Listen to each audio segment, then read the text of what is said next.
We are back on the Rational Boomer podcast. Hopefully, your day is going well. It is Monday if you're listening to this on the podcast, but we are doing a TikTok, not a TikTok, we're doing a Substack live. And I'm trying to catch up with everything. It's a Sunday. It's been a long day. You can see I've been out on the lake a little bit today because I'm all red and stuff. It'll go away by tomorrow. But anyway, I thought I'd check out what's happening on Substack. We always enjoy doing a live on Substack. I was going to try to do one with Will a couple of days ago, but then we had some problems technologically. Will was getting all kinds of feedback and such, so we just did it on Zoom. So I thought I'd come back to Substack by myself. I don't hear any feedback because I don't listen to myself now. I don't need headphones on this, so I thought this would be a great chance to come back and talk to the folks. I really do enjoy coming to Substack because there's a lot of great folks, not many Trumplefucks, if any Trumplefucks, and we can just talk about some of the stuff that's going on.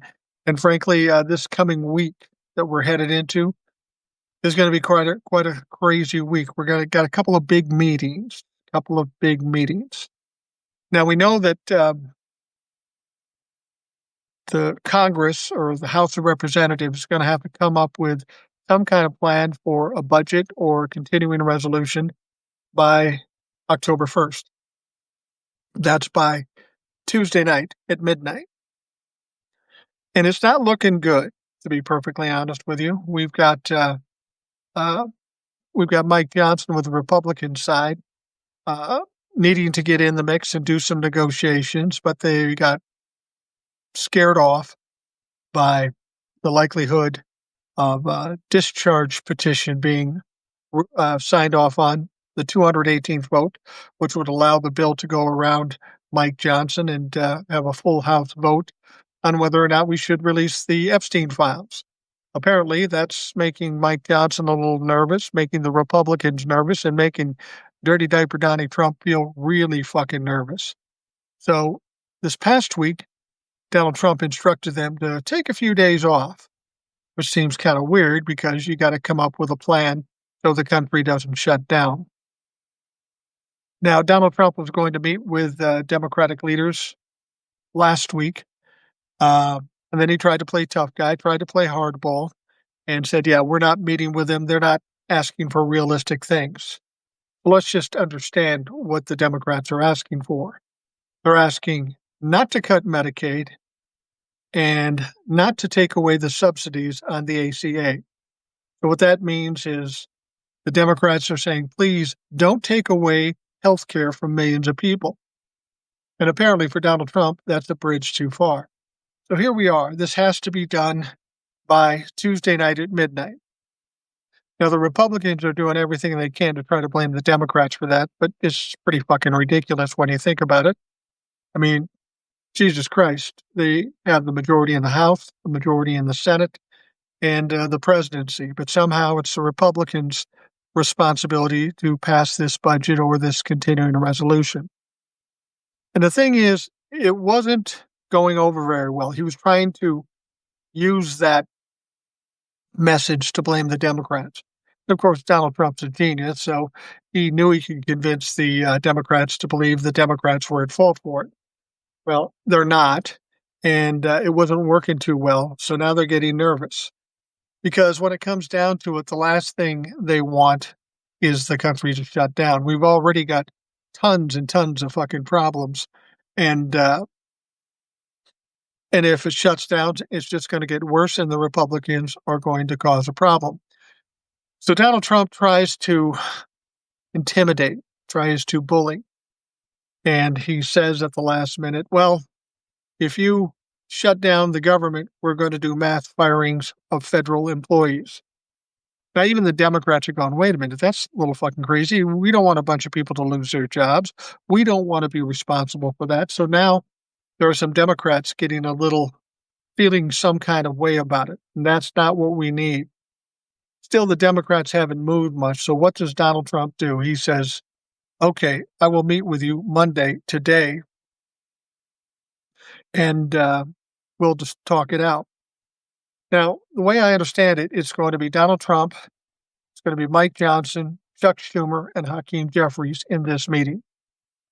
It's kind of bad news for the Democrats because Schumer and Hakeem Jeffries have up to this point been pretty fucking weak. But I'll be honest with you, if they bend to Donald Trump at this point, they are going to be the most hated politicians in this country, Democrats or Republicans. Schumer gave in on the last time they had a CR, and we can see what happened in this country. This is going to have a direct effect on people's medical coverage, and millions of people are going to be without coverage if Hakeem Jeffries and Chuck Schumer just give it away to Donald Trump. So this is going to be an interesting meeting. Donald Trump always claims to be this great negotiator, but let's understand what's happening in this particular situation. Donald Trump, not about negotiating, hasn't been up to this point. It's basically, I want everything my way, and you have to agree with it, and then we'll keep the government open. Well, the Democrats really can't afford to do that without cutting their own throats.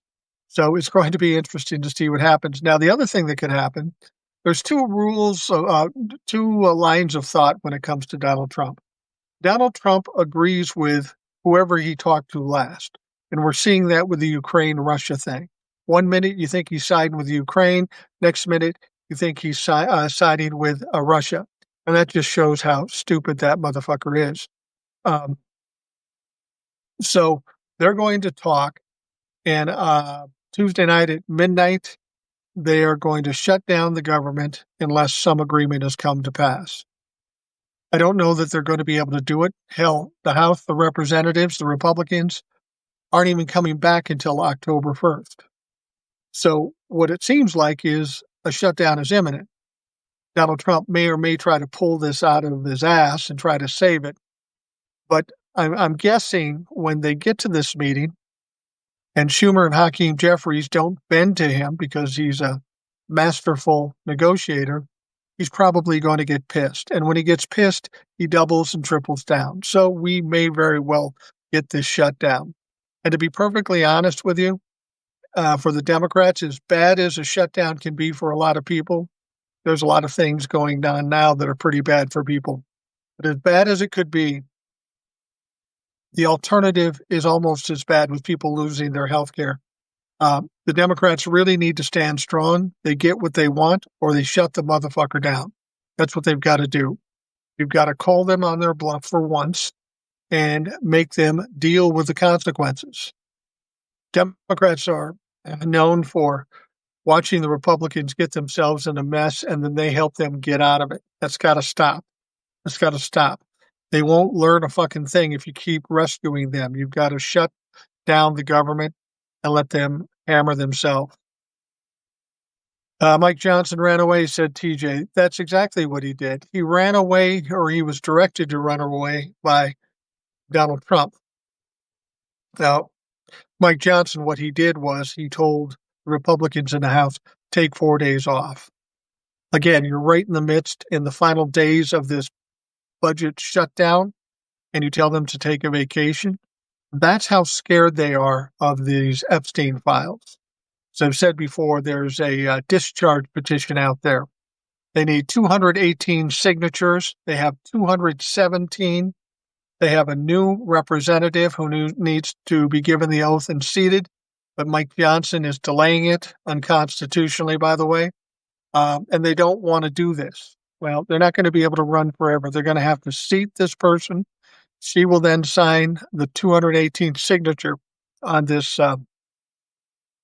discharge petition, and then they will be able to take this bill requesting the release of the Epstein files around Mike Johnson.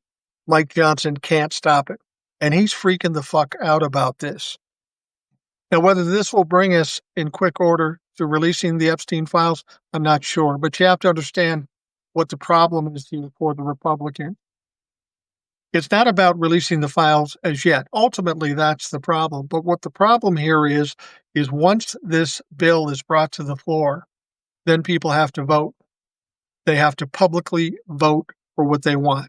Do you want the Epstein files hidden, or do you want them released?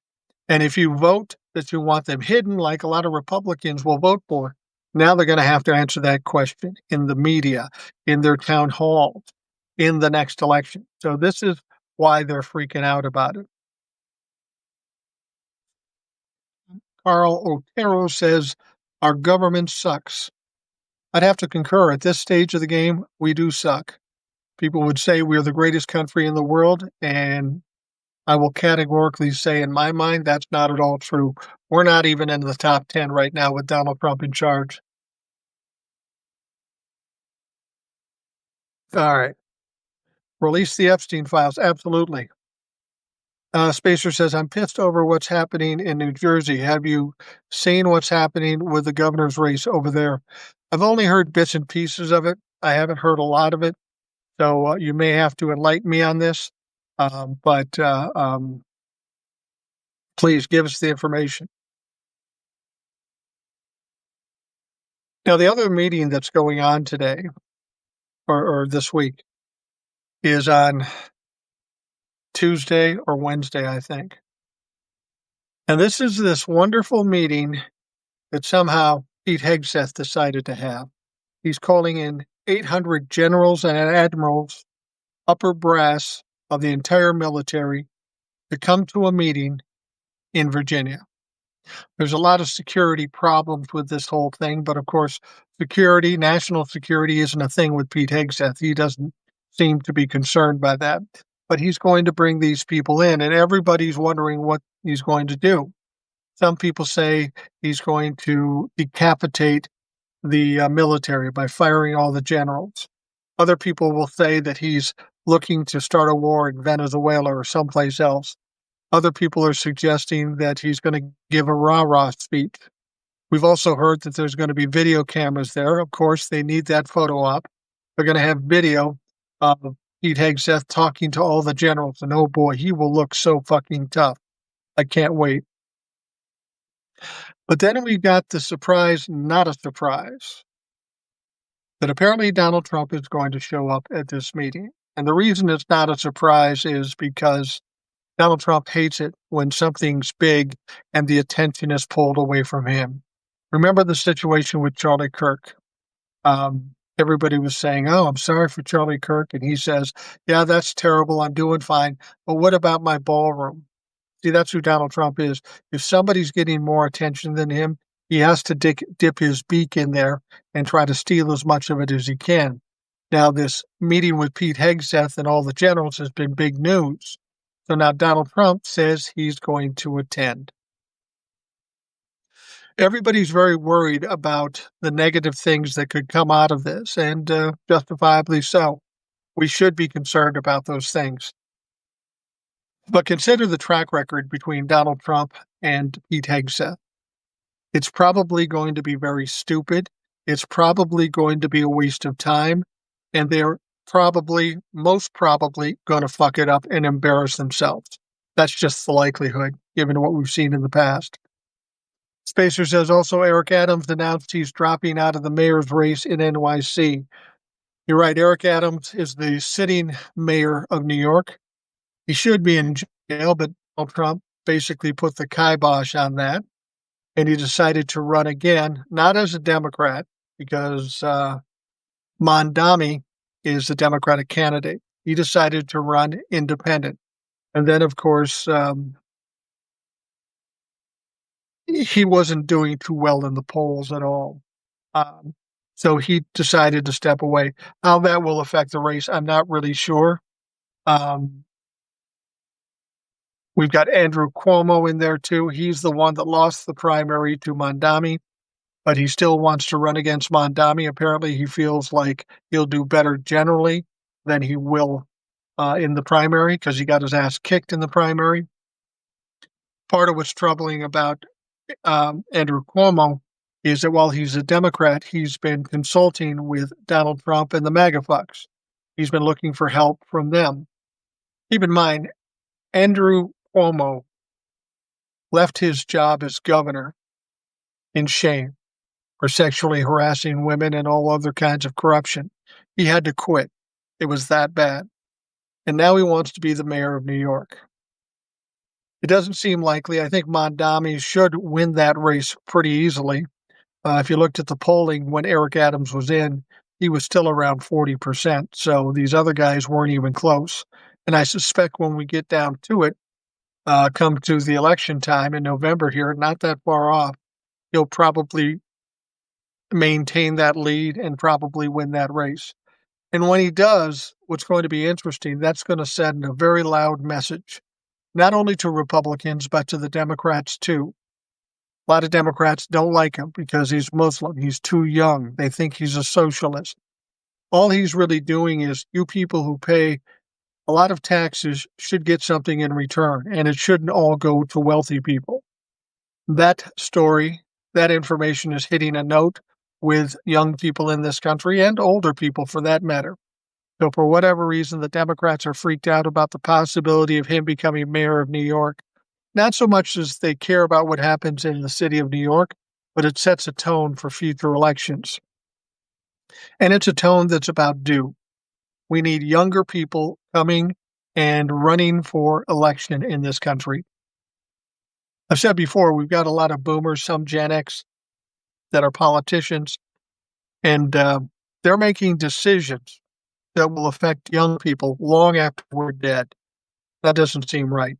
Young people should be able to decide their own destiny, and young people like Mondami will help to make sure that's the case. When Mondami wins, it's going to send a ripple throughout the country, throughout the Republican Party, certainly, and even the Democratic Party. And we're going to see more younger people running for election. Susan Gertz, sure hope Jeffries and Schumer don't give away the whole house. Yeah, I'm worried about that. If I was going to send people to talk to Donald Trump, it wouldn't be Schumer and Jeffries. Both these guys are heavily paid by AIPAC, and they tend to want to use the political strategies of, say, the 90s. But we're in 2025. We're an entirely new game right now, and I hope they act accordingly. I mean, if they don't, it's going to cost a lot of people health care, and they're going to have to answer for that. I'm not confident in either of these two, but I don't know what options they have, so they may have to be tough and stick to their guns. I can guarantee you Donald Trump will be a complete asshole when they go into this negotiation, and it's a better than even chance that Donnie will be pissed off when he leaves, and he'll be all over fucking Truth Social talking about Jeffries and Schumer. Dems should shut it down. They have no assurance any appropriated funds will be funded anyway. Yeah, no, I agree. I think we need to smack them in the mouth and show them that we aren't fucking around. One of the things they wanted to do, they said, well, just sign this deal and we'll talk about health care later on. They've done that to us before. And then that never happens. So if you get fooled by that again, then you shouldn't be in office because you're not working in our best interest. The analytical Iowan, Eric, throws out Elon's on the list. Yeah, that's something we saw. They're still fighting to whether or not to get the Epstein files out, but there's things coming out in drips and drabs. And in one of the recent leaks or something coming out of the state, the Epstein estate, we are finding some names that have some association with Jeffrey Epstein, Elon Musk being one of them. Oh, big surprise. Steve Bannon, Bill Gates, Peter Thiel. All these people have some connection with Jeffrey Epstein. And the Republicans want us to believe that it's all Dems on this list. But everything we see come out seems to be more Republicans. TJ says Pete Hegseth is going to drink a bottle of scotch and embarrass himself. Yeah, you can. I bet so. Here's the ironic thing. There's some talk about how he wants to pitch the new warrior ethos. So Pete Hegseth, who was a failed major in the National Guard, is going to stand in front of 800 generals and admirals and try to tell them how to do their business. How do you think that's going to go over? You got a bunch of generals sitting in that audience. You got a lot of egos along with Pete Hegseth. That's why I'm very interested to see how this goes. I'm sure they're not taking this very well. They have important things that they need to do. But instead, we need to fly to Virginia from wherever the fuck they are and talk about bullshit, and they're not gonna be happy about it. Gen X Sooner says, "Another photo op with Dirty Diaper Donnie." To a large degree, I think you're probably right. We called all the general ins, and they came in running. They were happy to do it. Here's a picture of Pete Hegseth talking to the crowd of generals. Yeah, I think a photo op is probably one of the things they're doing. Spacer said in New Jersey this year, the governor's race is being influenced like Trump. No surprise, Mickey Sherrill, the Democratic candidate for governor, had her personal information, her Naval Academy records, and Social Security number profile information leaked at the behest of the Republican candidate, Ciantrilli. He didn't like how the poll numbers were, and so he asked his Lord and Savior to have the National Archives leak this information, and the Republicans are pointing to a supposed cheating scandal related to Cheryl's classmates linking her to it. Now they're tied in the polls. Take it as you will, but NJ is going red is unacceptable. Yeah, the idea that there might be some dirty tricks going on, no surprise to anybody. It's fucking typical. If you can't win fairly, you're going to cheat. And that's the only way the Republicans win in New Jersey at this point. Let's see here. I would hope New Jersey doesn't go red because of how many times New Jersey was screwed over by Trump, like with his casino in Atlantic City. Yeah, those casinos that he bankrupted. Yeah, I'm sure he left a lot of people hanging there at this point. Eric says Trump couldn't keep the government open the last time he was president with both houses of Congress. Republicans can't agree with themselves. Yeah, you're absolutely right about that. They have the power in the House and the Senate and the presidency. You would think keeping the government open would be on them. But there's so much division in the Republican Party, it's impossible to do that. That's why they need Democratic help. Spacer says, I think the Epstein files could take down these MAGAs in one fell swoop. Yes, Elon should have been more considerate with his potential implications to Epstein. Yeah, no doubt. But the idea that Elon might be tied in with Epstein, that's not a big surprise. You would expect that. But one thing you have to note, those people that were on the list, the wealthy people, many of those people that were on the list in the information we just got out are the motherfuckers that were standing behind him when he was inaugurated. That should tell you something. We see a lot of Donald Trump's buddies, and we know that Donald Trump was friends with Jeffrey Epstein, but you keep not seeing Democrats. Doesn't that seem weird? Doesn't that seem strange? It's, but this is what the Republicans do. They, every time they make an accusation, it is a confession. And so we'll see more and more leaks. I honestly don't necessarily believe that we're going to see the Jeffrey Epstein files for a while. We're going to see bits and pieces coming out of the Epstein estate, and many of those are pretty damning, pretty compelling. I wouldn't be surprised if we saw a video leak. I mean, if it gets real hot and heavy and nothing happens, somebody's got to have access to some of those videos. They may be getting nervous, they may be getting pissed or whatever. How hard would it be to leak one of those out there? And can you imagine a video with Donald Trump in a compromising position with an underage girl? I know there are certain people in the MAGA party that still wouldn't believe it, but the vast majority of the people will be appalled by what they see. Some of the things I've heard, some of the witnesses who've talked about their interactions with Donald Trump, it's absolutely appalling. But everybody thinks this is just about Donald Trump, and it's not. What you have to understand is there are probably dozens and dozens of very wealthy, very positioned, very powerful white men on this list. And as much as Donald Trump may be pushing back to not have this stuff released, they're probably pushing even harder. They may be pushing Donald Trump, they may be pushing the DOJ, but they don't want that stuff released. A lot of it will likely be past the statute of limitations, okay? But that's not the point. Whether they go to jail or not isn't as important as them being exposed and pretty much ruining their careers and their lives. And this is what they're terrified about.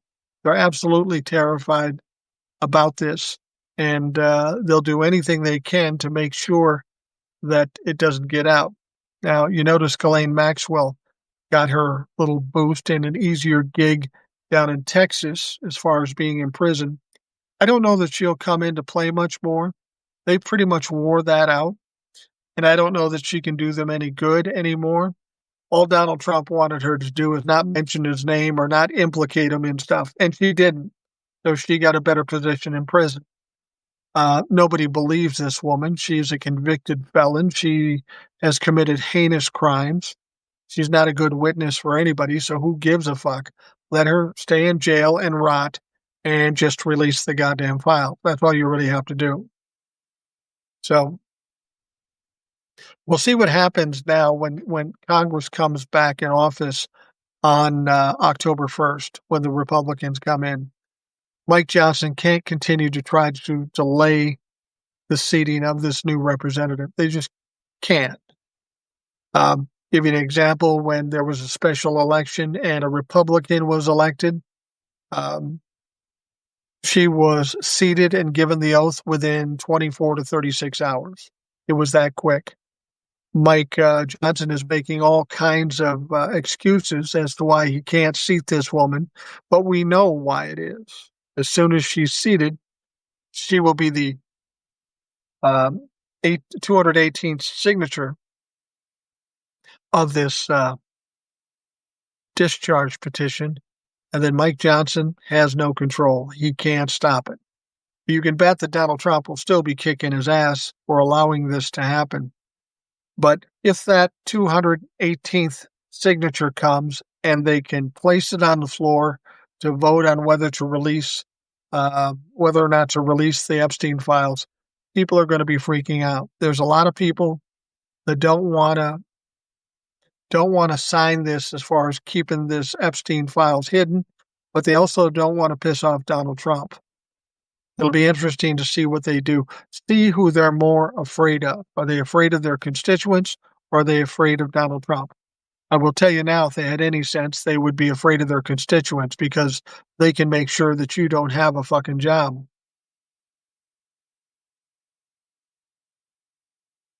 All right, Spacer says, I saw the video of people walking out on Netanyahu. Hilarious. But the one thing I took away is what President Stubb of Finland said. No one nation should have veto powers. We wonder why the UN is so ineffective in managing situations like Gaza and Ukraine, and also holding international officials accountable. Russia should be cast out of the assembly. There should be no Security Council, with the assembly being the main body. One country, one vote. Yeah, I agree with you. Yeah, the UN had a hell of a week. They had Donald Trump come on and spew some mindless shit. He was an absolute embarrassment to himself, to this country, to the whole UN body. And he thought he did a good job. It was absolutely ridiculous. Seeing a performance like that should be enough to have the Republicans say, yeah, we need to enact the 25th Amendment and get this fucker out of here. He's not in his right mind. But of course, that won't happen with Republicans, because they don't really give a fuck about that. So then a couple of days after Donald Trump gives his fucked up mess of a speech, then Benjamin Netanyahu comes in. Benjamin Netanyahu is a war criminal who is the reason the war rages on with Hamas and the bombing of other cities like Qatar and like Iran. But as soon as he started talking, a bunch of people in the UN Assembly just got up and walked the fuck out. I'm sure he was embarrassed, but the way he's running his country should be an embarrassment, not only to the Republicans, but to those far left people that thought Donald Trump would offer a better option when it came to the war between Israel and Hamas. It's gone quite the opposite way. Literally, a genocide has gone on. Donald Trump said he would end the Israeli-Hamas war. He said he would end the Russia-Ukraine war, and he did neither. He did neither. He wasn't capable of doing that. This is why he runs around telling everybody, oh, I stopped 7 wars that nobody ever heard of. He's trying to make excuses for his failures. He's trying to distract you from his failures, saying, yeah, but what about these 7 that nobody ever heard of and isn't even true? This is all Donald Trump trying to cover his ass. The world continues to watch the toddler fuck up and our nation stupidly not get rid of his pussy ass. Couldn't agree more. That is probably the most embarrassing thing.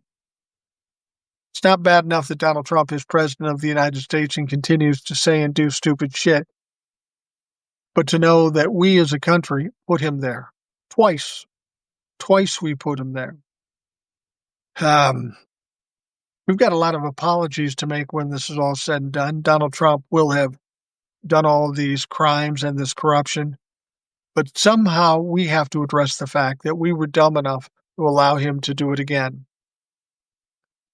Michael John Lemke says Putin, meanwhile, takes full advantage. Yeah, you know, that's the interesting thing. Donald Trump always thinks that he's best buddies with Putin, that Putin somehow respects him. But every time Donald Trump talks to Putin, then Putin goes off and bombs the piss out of Kyiv or some other part of Ukraine to show disrespect to Donald Trump. And then Donald Trump doesn't talk about it at all. This is part of the reason why Donald Trump seemed to make the flip where he was kind of supporting Ukraine. Now, even if it's a stupid reason, if he's going to support Ukraine and provide weapons and that sort of things and give him support, I'm all for it. Take what you can get now. Take as much as you can get from him and then deal with him later. But with Donald Trump, he's going to flip-flop again and again when he talks to Putin, then he talks to Zelensky.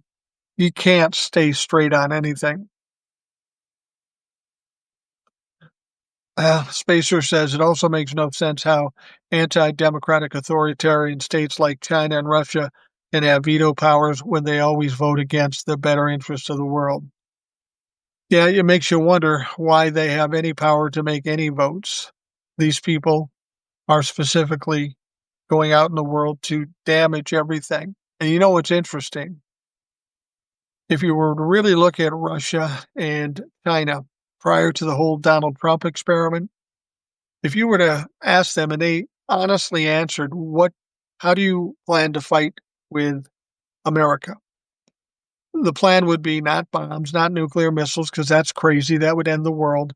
What they really want to do is somehow infiltrate this country and take us down from the inside. Little did we know that they wouldn't have to do that. They just have to let Donald Trump run roughshod. So China and Putin are just standing back, smirking, and watching us do it to ourselves. And they're happy as a motherfucker. Sloan says, I do think the escalator prompter gate was on purpose. It could be. Now, I heard that the escalator was just a mistake done by one of Donald Trump's photographers. He hit a button and it stopped. Teleprompters, they typically can go out now and again. Same with the sound system. It's about karma. Donald Trump is a piece of shit. He's a negative motherfucker. The fact that things around him don't work aren't surprising. Every plan he has, every strategy he does, they don't work. So if the escalator doesn't work or the sound system doesn't work or the teleprompter, I'm not surprised. Donald Trump is a fuck up and everything about him gets fucked up. Now, of course, Pam Bondi said she was talking about starting an investigation into these things like it was dirty tricks and some kind of sabotage. You go ahead, Pam. You keep holding the Epstein files and then go investigate why a fucking escalator stopped. I don't know if these people don't understand that they are absolutely ridiculous. They are jokes. And when this is all said and done and they're out of office, they're going to have to be dealing with some fucked up shit. They aren't gonna have any credibility or any legitimacy if they hope to run for re-election someplace else. It's not going to work because every time they open their mouth, they're gonna say, "Yeah, but you were standing with Donald Trump till the very end."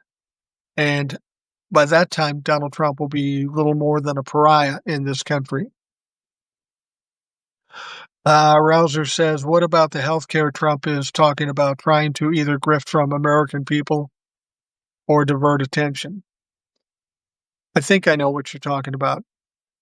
He did this AI created meme he put out, and he was basically talking about this miracle thing called the med bed, meaning you could lay down in the med bed, go through what's like an MRI, and then completely healed of every problem you have. Now, that would be a cool story if it were true. It would be an interesting story if it came from a legitimate source. But that whole concept is a story that comes out of QAnon. QAnon is a fucking crazy ass group of people, and they aren't even a thing anymore. So I don't know how Donald Trump is pulling this shit out of his ass. Let's see here.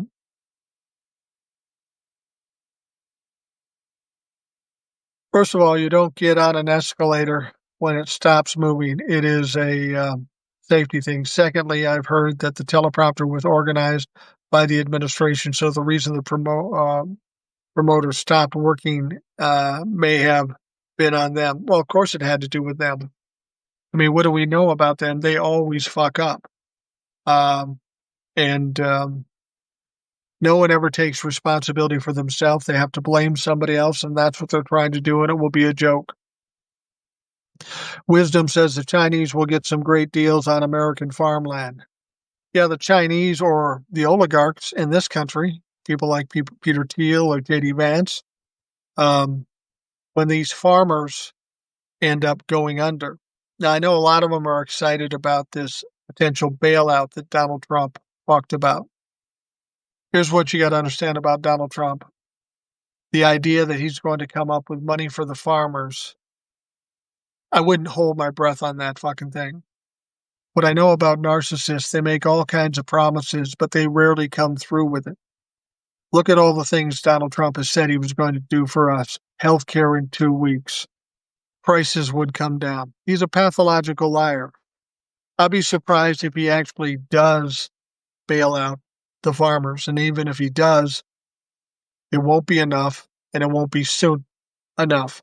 People are going to suffer because of what Donald Trump did. See what's going on here. Donald Trump fucked up with the tariffs and the deportations of immigrants, and now he wants a bailout because he fucked up. And guess who gets to pay that bailout? He'll say it's coming from the money we collected from the tariffs. Well, that's cool. Well, where did you get the money from the tariffs? He would tell you China, but we know better than that. China takes it to the middleman. The middleman has to raise it because of the tariffs, sells it to the retailer at that higher price. The retailer then has to sell it at the higher price plus profit. So that money comes from us. That money comes from us no matter what.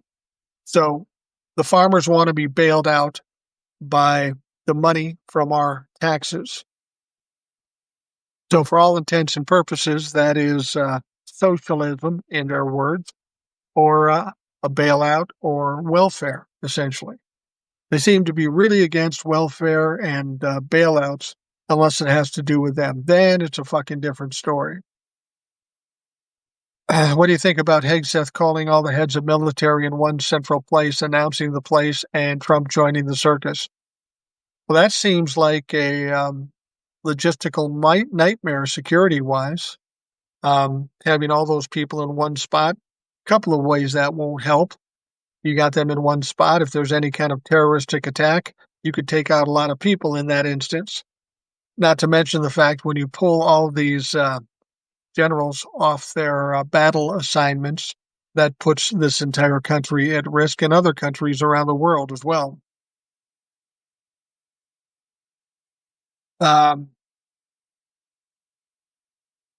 Arrived here after Will's Substack Live. Oh, Will had a live. I wasn't aware of that. But if you haven't signed on with Will as yet, by all means do that. He's here on Substack. He's trying to do more and more stuff.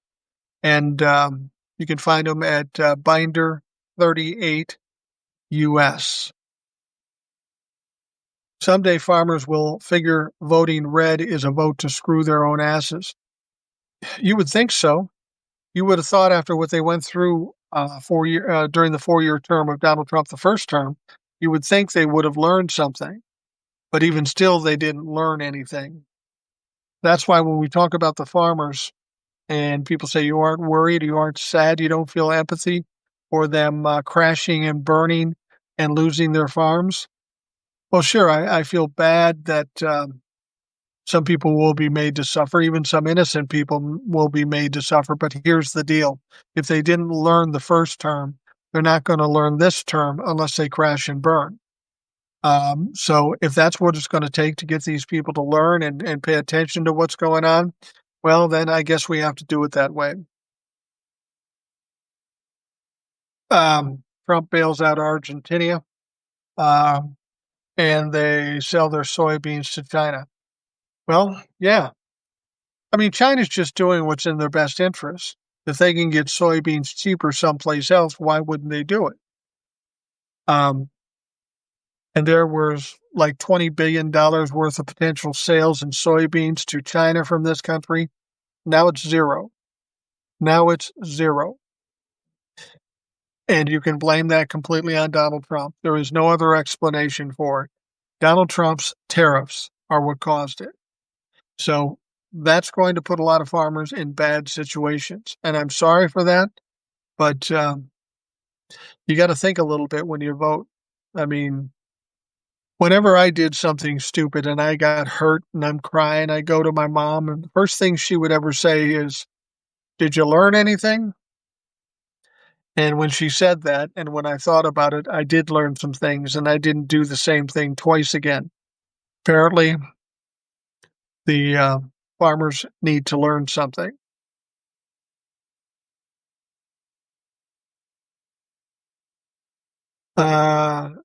Nothing is saving Milei in Argentina.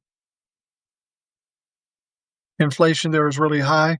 What happened to America first and not subsidizing other country? Well, that's a good point. America first, unless Donald Trump thinks otherwise. That's what I mean about Donald Trump. Everything he does, everything he says is bullshit. There is no meaning to it. There is no credibility to it. He does whatever the fuck he thinks of at that given moment, pulls it out of his ass and does it.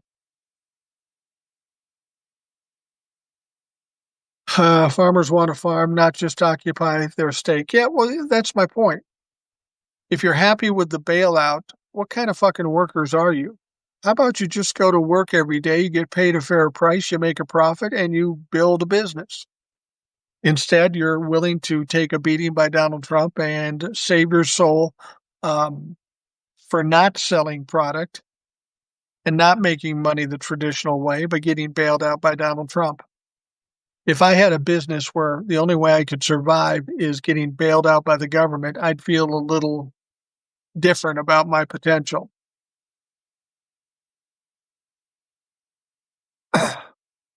All the farmers' misery will jack up consumer with food prices at the grocery store, as well as putting the tax bill for bailouts. Yeah, footing the tax bill for bailouts. Yeah, you're absolutely right. I mean, that's the other part of this where the suffering's going to come, is the price of food is going to get higher. And for those people who live hand to mouth, paycheck to paycheck, this is going to be devastating for them. But apparently the Republicans don't care, because maybe Donald Trump's too stupid to get it, but all the members of Congress, the Republicans, know exactly what's happening. They're more afraid of Donald Trump getting angry than they are of consumers struggling and suffering. It tells you something about the people you're electing to office.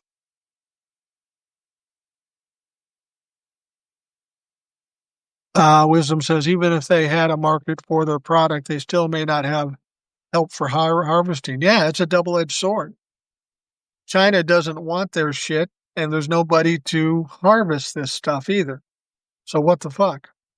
JD Farmer is a young Gen Z farmer that we've had on the show a number of times. I talked to him about coming on this coming week. It'll be interesting to see his perspective about farming in this country. He's from the Midwest. I don't know that the tariffs are hitting him as hard because of the crops that they raise, but he certainly knows a lot of people that are struggling. And last time I talked to him, he suggested that they still haven't learned a lesson. So maybe they have to fucking burn down before they do. But a lesson needs to be learned here. Spacer says it took a Great Depression and the Dust Bowl in the heartland to get the farmers to vote against Hoover and for FDR. That's how ridiculously bad it has to get before these farmers wake up. Well, I hope that's not the case, but history would tell us otherwise, wouldn't it? Vincent says, wonder with climate change how America will change or handle it. Well, first and foremost, we have to get better, legitimate leadership. And then when we get that, it's going to take some time to dig our way out of this shit. It's just going to. We're going to have to spend years and years fixing what Donald Trump has broken in 9 months. Under Trump, apparently it's the green scam when his entire administration is the real scam. No question about that. Michael says something really stinks about the meeting calling for all the brass with hog's breath. It's not only a security risk, it's highly suspect for the fuckery potential. Yeah, there's no question that this whole thing with this meeting is troubling. If it was somebody that was more competent and more credible, I'd worry even more. I'm just guessing. They'll make a lot of statements. They'll try to give the perception that they're strong and they have power all over these generals. But I just get the feeling that it's going to be an embarrassment in the end. The one thing I will say, we've been waiting for our military to stay in line with their oath of office and say, you're going against the Constitution. Now the military is going to push back. We have yet to see that. And we're wondering what will it take for that to happen. And maybe when you call in all the generals off their jobs and bring them to Virginia so you give them a pep talk, maybe that will be the red line these people have to fucking deal with. And maybe something will occur after that. Juan says John Thune wants the bailout. He should have represented his constituents instead of kissing Trump's ass. Yeah, John Thune comes from a state where there's a lot of farmers and they are struggling, and they're no doubt kicking his ass because the Republicans promised one thing and they provided something else, which wasn't good. Spacer says it's because he's probably getting feedback from his constituents. Thune, oh yeah, he's getting feedback. No question about it. But, it's funny, in spite of all that feedback that these reps and these senators are getting, they still stick with Donald Trump. They are more afraid of Donald Trump than their constituents, which is a mistake. Because a lot of reps are going up for re-election here in 2026, and a lot of them are going to lose because of this. Talking to Eric, and Eric said, well, maybe after 2026, they'll realize how bad it is, and then they'll kick Donald Trump to the curb. Well, that's distinctly possible. But Jesus Christ, we've been looking at this for the last 2 years. We knew what was going to happen. The Republicans had to know what was going to happen. It's just that they're cowards, and they refuse to do anything. But by the time they decide to kick Donald Trump to the curb, it's probably going to be too late. The stink of Donald Trump will be all over them for the rest of their political lives. And it's not going to wear well for them. Did you hear that Trump is endorsing Tony Blair, the former UK Prime Minister, to be one of the heads of the Gaza Occupation Transition Council? Wonder what the angle is there with the elitist weasel. Yeah, I don't know. I hadn't heard that. Doesn't surprise me. Why should Donald Trump have any bearing on who's going to be a leader in Gaza? The fuck? Why do you think Trump is doing all this destruction? Vengeance, stupidity, payback? and getting what he wanted to become president again and repaying the oligarchs by doing their wishes. First of all, I think there's a certain amount of revenge that Donald Trump has to go after. When somebody talks badly of him or puts him down, he wants to get revenge. That's foremost in his mind. Second of all, it's gullibility and stupidity. Donald Trump's not smart enough to come up with strategies or plans. He's just not smart enough. But the people around him, the evil fucks around him, like the Stephen Millers and some of the others, they know that he can be easily manipulated, and that's exactly what they're doing. They're manipulating him and telling him, look, Donnie, you do this, you'll look strong. Donnie, you do this, you'll look smart. And Donnie's stupid enough to do whatever he's told, as long as he thinks it's his idea. And this is what Donald Trump does. He's always done that. This isn't anything new. He's weak, he's incompetent, and he's not very bright. People will tell me that he's playing 3D chess. No, he's not. He's a very emotional, irrational, and reactionary person. He doesn't think about anything. And if you disagree with me, all you have to do is look at how he implicates himself every time he opens his mouth. Everything that's going wrong for Donald Trump may have started a long time ago, but as it's gotten worse, it's because he can't shut his mouth. If someone could have taught him how to shut his mouth, he would have been much better off. But Donald Trump doesn't listen to shit. Wisdom. Women don't mess around. They roll up their sleeves and get right to work fixing all kinds of things for friends, family, and community. We need more women in charge. I would tend to agree.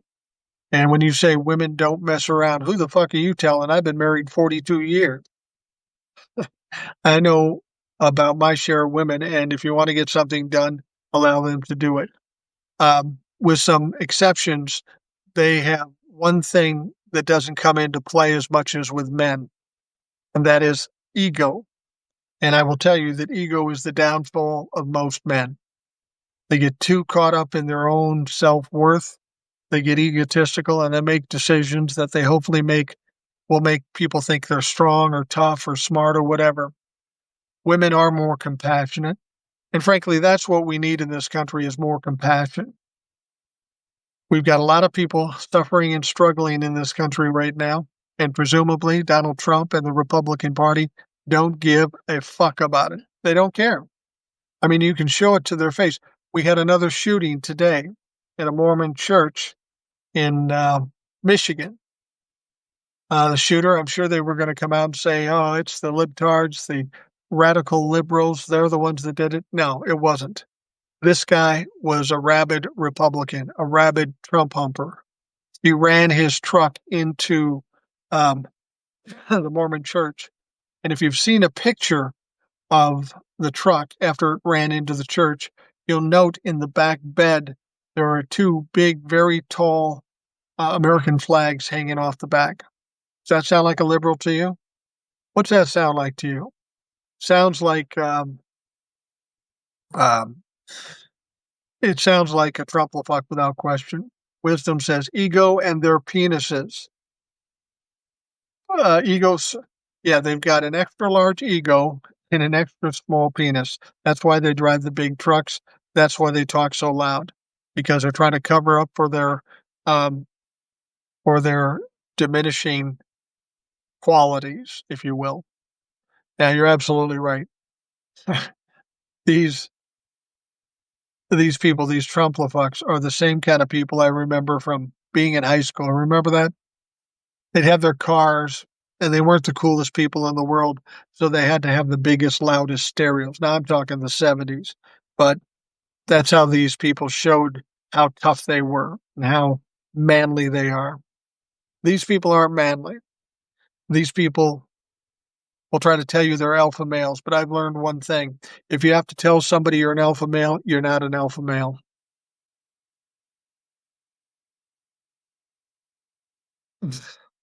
What is this? Hey, can you ask Jay about the thematic themes, BioShock 1 and 2, and Infinite, because the themes of these games correspond with MAGA movement, with one theme of objectivism or capitalism, extremism, two with the cult culture, infinite with white ideology or religion co-opting. Hey, Vincent, I look like a fucking nerd? I don't know what you just said there. Hopefully Jay will I'll try to copy this and give it to him and get you an answer. I don't know what the fuck that is. I don't play video games. I did when I was younger, when my kids were getting video games, and one day I sat there and playing the video game, and when I stopped, it was 3.5 hours later, and I said, "Nah, I can't be doing this shit.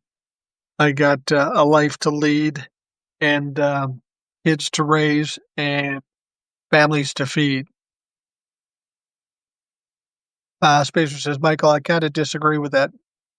Miller may think he's doing that, but the difference between what's happening now and what's happening with Russia is that Russia never got a chance to establish a democracy. Yeltsin was an opportunist." Yeah, I agree with that. He used the pro-democracy movement in the USSR to get into power. From there, it was easy for KGB agents like Putin to seize power. Yeah, you're absolutely right. I know that they tried to go more toward democracy, even with Gorbachev, um, but they have never been a free country in the sense of their government by any means. And once they tore down the wall, Soviet Union broke apart. We thought, hey, maybe we're on the right track. Things are going to get better over there, and they did for a bit. But the fact of the matter is, Putin comes in, and we're back to square one. We're back to Khrushchev or people like that. So there's got to be a lot of changes in Russia. And it's too bad. Russia has a lot of resources. They have a lot of good people, the citizens of that country. They're kind of like us. They have good people, but they have poor leadership.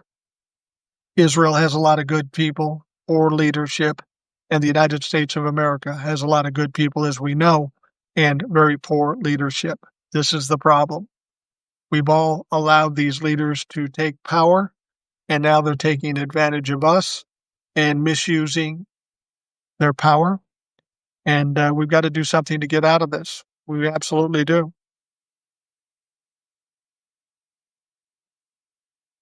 I'm gonna take a little bit longer, but we're coming close to the end. I just want to give you a heads up.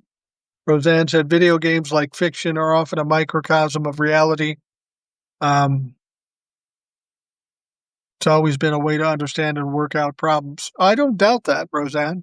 It's that I don't fucking understand it. So I don't know how to respond to that. Spacer says, "I know Bioshock. Bioshock 1 focuses on the objectivism, which showcased in the Libertarian's Paradise, basically a civilization of oligarchs, which with no guardrails. In the end, they killed each other for power."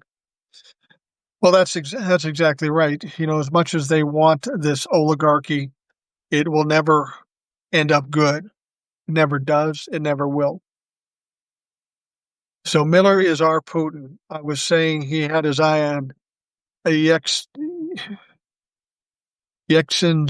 position the whole time. Not sure what you mean. Are you talking about Yeltsin? Not sure what you mean by that. Yeah, Stephen Miller is absolutely a horrible guy. He shouldn't be in the government. He's been a horrible guy since high school. I don't know if you saw some of his writings that have come out. They come from high school. He wrote an op-ed. He was a raging Nazi back then. Here's a guy that probably got picked on and beat up in school, and now he's trying to show how tough he is. Spacer, when the oligarchs run out of small fish to eat, they will eat each other, is the lesson. Well, yeah, that's exactly right. And that's one thing I've always said. They keep taking from the middle class and the middle class. And then when the middle class is broke, where do they go next? Where do they make their money? Where do they eat? And you're absolutely right. They start eating themselves. And that just turns everything into a bigger shit show when it's all said and done. That's really the problem we have in this country at this point. It's not Democrat or Republican. It's the argument between right and wrong, and the rich and the middle class and the poor. Those where the problems are. I'd like to say it was just the parties, but it's not, because the Republican Party and the Democratic Party are nothing like they were, say, 20 years ago. They're both unrecognizable at this point, especially the Republican Party. At some point, we've just got to choose between right and wrong and who's in it for us and who's not. This is the problem with the Republicans. Somehow they've been um, brainwashed to believe that giving wealthy people all the money and have it trickle down is something that works. Hasn't worked since Ronald Reagan introduced this concept 45 years ago. Never worked once. It will never work because the wealthy people aren't compassionate in their own right. They just hoard the money and do whatever they can to make themselves richer. We've got billionaires now. And how much money can you spend? You've got $100 billion, you'll never be able to spend it in your life. So maybe give it back to the government, give it to the people who need it, and do some good in this world. But it's impossible to find an oligarch that is willing to do that. Spacer says Republicans also want to point back to a bright past that never existed, like when white people were dominant. But I read Happy is a country with no past. These are the growing pains of our society. We need to look at the future. Now, you're absolutely right about that. We do need to look at the future. We do need to plan ahead a little bit. We know where we're headed now. Nobody in a right mind could possibly agree with that. Nobody would want to have that. So we need to make some changes. But in order to do that, we need the people of this country to be aware enough to vote these fucks out and try to start getting back on the right track. Because like I said, once we're on the right track, that's all well and good. But to repair all the damage that the Republicans and Donald Trump have done, it's going to take some work and it's going to take some time. All right, we're going to wrap up the Rational Boomer podcast. I want to thank you for taking the time to listen.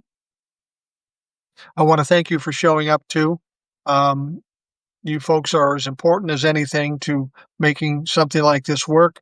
And I appreciate your showing up and I appreciate your interaction because that's what made this interesting, hopefully for you, and certainly for me. Last thing, Rouser says Trump says he will stop elections. Trump will not stop elections. People keep saying that. That's not going to happen. That's not an easy thing to do. You have to change the Constitution, and he's not going to be able to do that. All right. Thank you all very much.